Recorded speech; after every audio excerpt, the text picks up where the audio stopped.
अब हम लोगों के बीच में सम्मानित राजीव गुप्ता जी हैं, जिनका परिचय है कि भूतपूर्व अधिकारी भी हैं और टेडेक्स स्पीकर है। इन्होंने एलएलबी की शिक्षा ग्रहण की है और सेवा के दौरान आईआईएम रांची से एमबीए भी किया है और 45 साल की उम्र में इन्हें स्वर्ण पदक के साथ सर्वश्रेष्ठ आउटगोइंग छात्र के रूप में भी सम्मानित किया गया। आज इन्होंने अपना करियर बिहार और झारखंड सरकार में वित्त अधिकारी के रूप में शुरू किया और विभिन्न पदों पर 21 वर्षों तक सेवा करने के बाद स्वैच्छिक सेवानिवृत्ति ली और आज हम लोगों के बीच में है। निश्चित रूप से ये अपने विचार हम लोगों के बीच में रखेंगे। राजीव गुप्ता जी, ताली एक बार बजाइए। धन्यवाद सर। आप सभी लोग को जोहार और मंच पे आसीन सभी सम्मानित सदस्य को बहुत बहुत जोहार। आज का दिन कुछ महत्वपूर्ण है ऐसा लग रहा है। शाम को 6 बज रहे हैं। आपकी आंखों में जो ऊर्जा है और जो ताकत है और जो जोश है, ये मैं देख रहा हूं कि आप अपने केंद्रीय नेतृत्व और सभी सम्मानित सदस्य के प्रति कितना प्यार रख रहे हैं। मध्याह्न भोजन के बाद ये जो नंबर है ये चकित करने वाला है और मेरे लिए गर्व की बात है और मैं इसको शब्दों में बयान नहीं कर सकता हूं। आज 29 सितंबर 2 कारण से महत्वपूर्ण है। एक तो आप सभी लोग हैं, आप लोग दिन भर हम लोग की बातें सुन रहे हैं और बहुत कुछ अनुभव लेकर के जाएंगे। एक और कारण से यह महत्वपूर्ण यह दिन है, विश्व हृदय दिवस।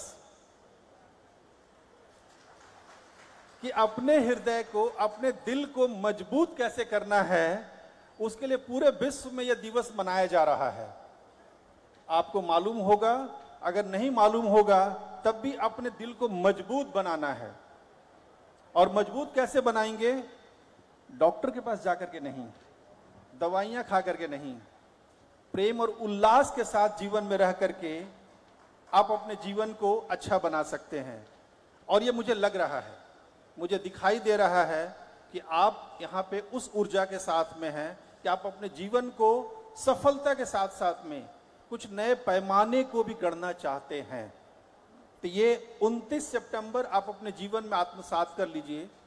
सारे केंद्रीय नेतृत्व और सारे माननीय सदस्यों को आप आभार प्रकट करें कि इस दिनांक को यह कार्यक्रम आयोजन किया गया है। तो आप सभी लोग हमारे सम्मानित सदस्यों के लिए जोहार और तालियों से स्वागत कीजिए। आप 2 तारीख की बात मैं और करूंगा। एक 15 नवंबर आप जानते हैं, मैं उसमें कुछ और जोड़ूंगा। और एक 21 जून की भी बात मैं करूंगा। उसके पहले यह जो शख्स आपके सामने खड़ा है, एक सोच, एक विचार के साथ आज हमारा राज्य में कह रहा हूं। 1979 में मैं तोरपा आया था पढ़ाई करने के लिए।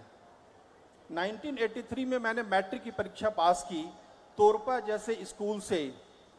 उस वक्त तोरपा में बिजली नहीं पहुंची थी, ब्लॉक थे, 90% घर मिट्टी और उस तरह के संसाधन के साथ थे। हमने वो जीवन उस तरह से जिया है। मैं इसलिए कहना चाह रहा हूं, आपको लगेगा कि झारखंड में भी कुछ कमियां हैं, मैं उसकी भी बात करूंगा। वहां संभावनाओं को देखना है कि उस कमियों में संभावनाएं क्या है और कैसे आप अपने जीवन को बेहतर कर सकते हैं, अपने राज्य को बेहतर कर सकते हैं। उस तोरपा जैसे स्कूल में क्लास 8 में मुझे बस से काठमांडू एजुकेशन ट्रिप में ले जाया गया था, बस से तोरपा से। क्लास 9th में 81 में बस से दिल्ली ले जाया गया था सर। और वहां इंदिरा गांधी के आवास पे उनसे मिलने का मौका मिला क्लास 9 के छात्र को।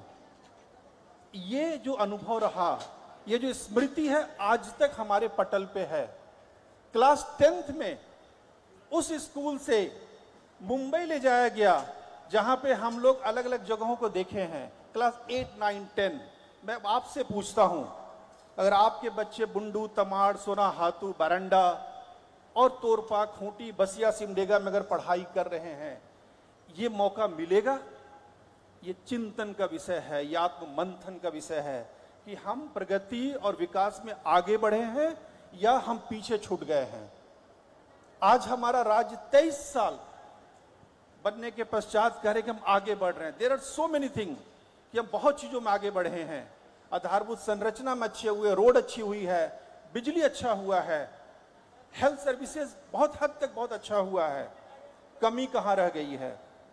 कमी हमारी शिक्षा प्रणाली में रह गई है कि आज हमारे वो बच्चे जो तोरपा, खूंटी, बसिया में पढ़ाई कर रहे हैं, उनके मन में कुछ अलग करने का, कुछ नया करने का, कुछ खेल के प्रति दीवानगी लाने का वो जज्बा मुझे लगता है थोड़ा कम हो गया है।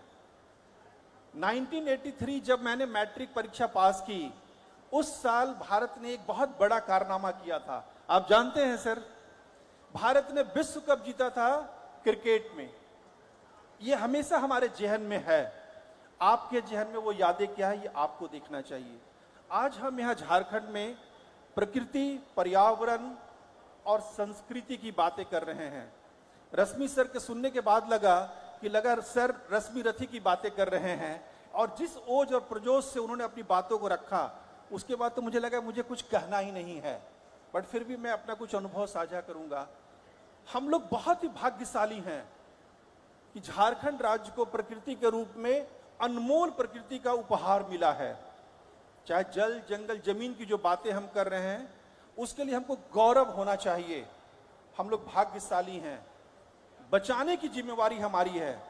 पर्यावरण को कैसे आगे लेकर के जाना है, अपने संस्कृति को कैसे बचाना है, ये हमारी जिम्मेवारी है। हमारे संविधान में हमारे राजनेता, हमारे ऑफिसर कुछ हद तक प्रयास कर रहे हैं। मैं आप लोगों से पूछना चाहता हूं कि 23 वर्षों में आपने झारखंड के लिए अपने योगदान में एक कदम आगे कहां बढ़ाया है, चाहे वो पर्यावरण से संबंधित हो, प्रकृति से संबंधित हो या संस्कृति से संबंधित हो।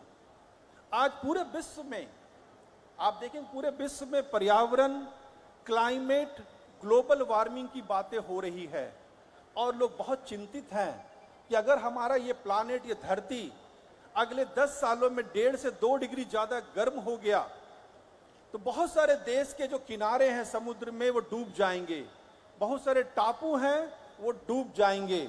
10 साल के बाद वो भविष्य दिखा रहे हैं, लेकिन 10 साल के बाद में बहुत कुछ नई चीजें भी आने वाली है। झारखंड राज्य जो 23 वर्षों का है, मैं उसको बोलूंगा युवा राज्य है। स्कूलिंग खत्म हो गई, टीन एज खत्म हो गया।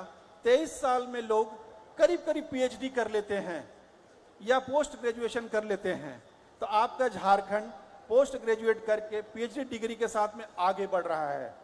लोग बोलते हैं पिछली सरकार, वर्तमान सरकार, आगे की सरकार करेगी नहीं करेगी, बहुत सारी वेदना होती है।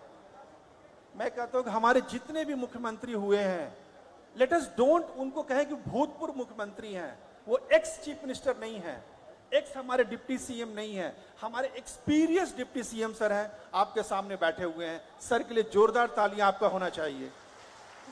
ये आप लोग को सोचना है। ये अगर हम लोग और आप लोग मिलकर के अगर सोचेंगे, किस रूप में सोचना है। आज विश्व में जो अग्रणी देश है, आप देखेंगे कि वहां जो भी आधारभूत संरचना है उसमें बढ़ोतरी हुई है, अच्छाइयां हुई है, लेकिन वो knowledge capital of the world बन रहा है। पूरे यूरोप को आप देखेंगे, पूरे अमेरिका को देखेंगे, तो वहां पे शिक्षा का स्तर आज 75 साल 76 साल के बाद, मैं सर आपसे पूछना चाह रहा हूं, क्या हम अपने बच्चों को तोरपा, बसिया, कमडरा, बुंडू, तमाड़, सुनहातू की स्कूलों में भेजना चाहते हैं? जो भी थोड़ा अच्छे हैं, जिनकी आर्थिक स्थिति बेहतर है, वो अपने बच्चों को रांची भेज करके कोचिंग स्कूल में पढ़ाने के लिए अपना कमर कस रहे हैं। ये आत्मचिंतन का विषय है। हमको अपने शिक्षा में कैसे सुधार हो सकता है, पहली सीढ़ी है। अगर देश में झारखंड को अगर उच्च स्तर पे लेकर के जाना है, जो आमूलचूल परिवर्तन होना चाहिए वो शिक्षा के क्षेत्र में होना चाहिए, और वो आप और हम लोग मिल करके करेंगे। सर मैं आपसे जानना चाहता हूं, आप लोग इस बदलाव के लिए तैयार हैं क्या? अगले 10 सालों में मुझे भरोसा है अपने राज्य पर भरोसा है, हम लोग मिल करके इस बदलाव को ला सकते हैं।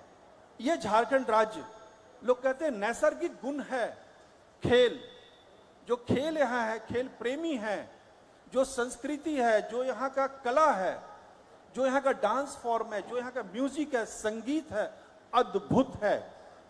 किसी राज्य में अगर संस्कृति इतना उच्च स्तर की होगी और पर्यावरण के प्रति आप संवेदनशील हैं, आपकी संस्कृति में करम पर्व है, आपकी संस्कृति में सरहुल पर्व है। आप सोचिए, आज पूरे विश्व में लोग क्लाइमेट और ग्लोबल वार्मिंग की बातें कर रहे हैं। आप हजारों हजार साल पहले जब लिखने पढ़ने की पद्धति नहीं रही होगी, तब से आपका यह जो कार्य है, प्रकृति प्रेम, पर्यावरण के प्रति जो संवेदनशीलता है, वो आप उसके लिए तैयार हैं। आज भी 2 दिन पहले करम पर्व मनाया गया, हर एक घरों से वो आवाज आई, सर घर से सभी लोग शामिल हुए और उन लोगों ने देखा कितने ही अच्छे तरीके से इसको मनाया है। आपके वो डीएनए में है, आपके खून में है और आप जनरेशन टू जनरेशन उसको लेकर के आ रहे हैं।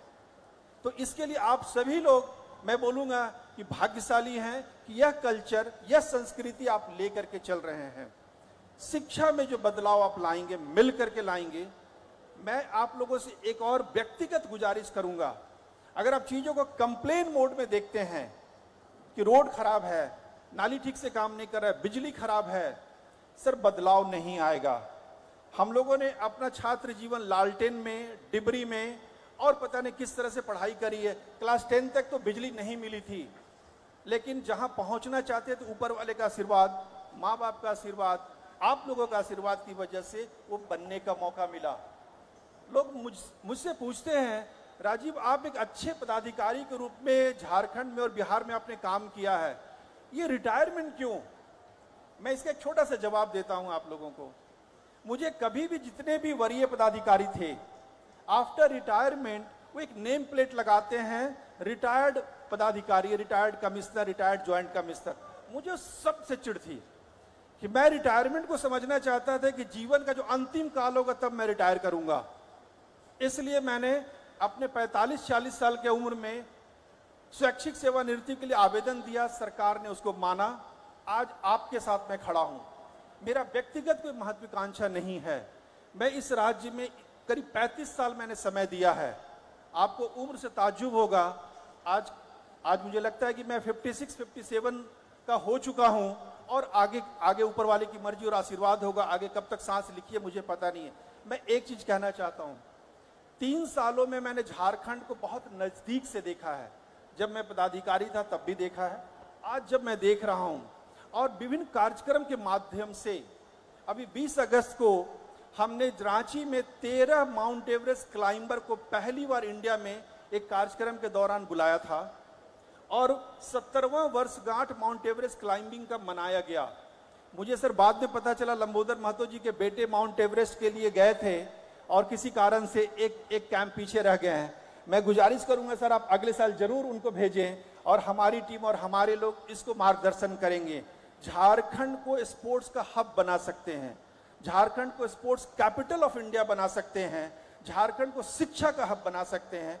इसमें आप लोग की भागीदारी चाहिए और सरकार के साथ में आंख से आंख मिला करके आपको बात करना पड़ेगा। सही नेतृत्व के साथ में आपको चलना पड़ेगा। और मुझे लगता है कि आज दिन भर जो मैंने देखा है आप लोगों को, आपकी ऊर्जा को, आप सही नेतृत्व के बीच में हैं। आप उस ऊर्जा को बचा करके रखें। अपने झारखंड के लिए मिल करके 10 सालों का एक प्रण लें कि मुझे झारखंड को इंडिया के मैप में सबसे ऊपर और विश्व के और अन्य देशों से भी आगे बढ़ करके जाना है। क्या हम ये प्रण ले सकते हैं सर? क्या हम लोग ले सकते हैं ये प्रण? तो आप लोग का बहुत बहुत धन्यवाद कि आपने मुझे समय दिया, और आप लोगों का और सर का बहुत बहुत धन्यवाद सर।